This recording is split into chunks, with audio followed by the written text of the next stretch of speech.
তোমাকে ছুতে না পারার আক্ষেপেরা আজকাল খুব বিদ্রোহ ঘোষণা করছে।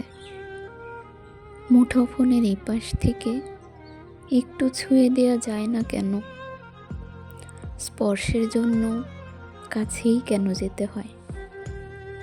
এই দূরত্ব মিটিয়ে দিয়ে একটু ছুঁয়ে দেওয়া যায় না কেন? আমার বুকের মধ্যে আক্ষেপদের বিক্ষোভ চলছে। বিদ্রোহী সব স্লোগান আর ভাঙচুরে ওরা জানিয়ে দিচ্ছে যে তোমাকে ছুতে না পারার যন্ত্রণায় ওদের দম ফুরিয়ে যাচ্ছে। তোমাকে ছুতে না পারার আক্ষেপগুলো নিয়ে এখন আমি কই যাই বলো তো?